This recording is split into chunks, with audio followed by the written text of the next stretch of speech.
This is Truman, and welcome again to a great verse for today.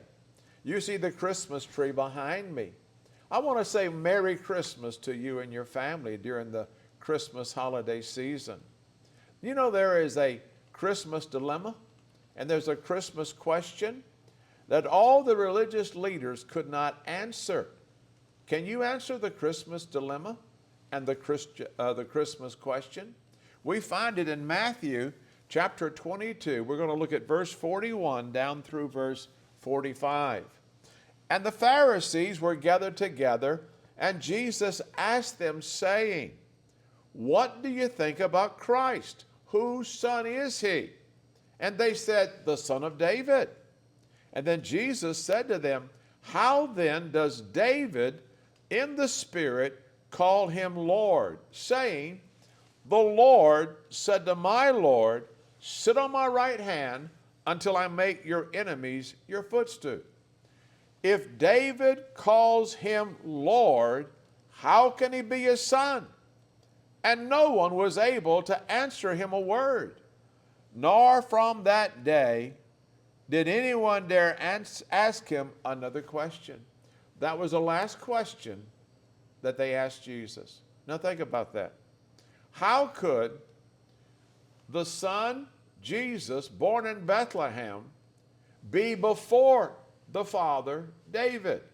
How could the son born after be everlasting Lord before?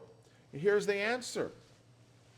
The Lord God the Father said to the Lord God the Son, "Sit on my right hand until I make your enemies the footstool." You see, the only way that David could be forgiven, could be saved, was that Jesus Christ, who came from the lineage of David, would have to become a man to die for David. You say, well, how's that possible?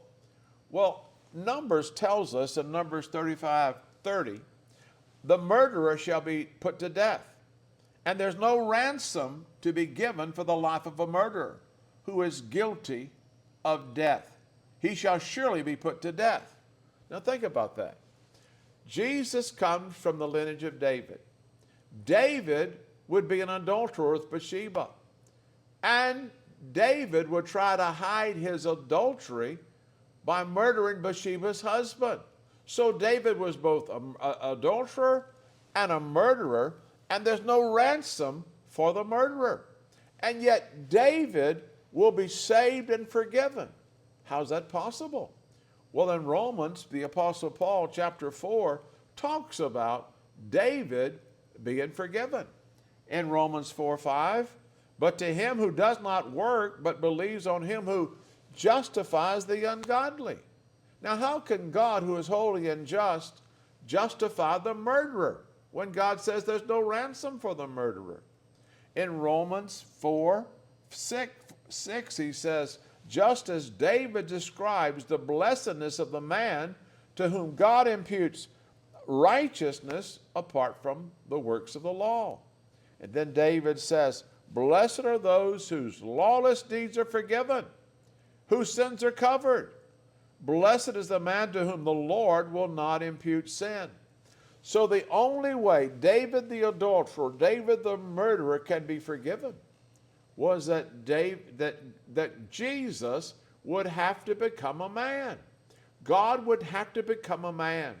And as the man, he would fulfill the perfect righteousness of God in David's place, in my place.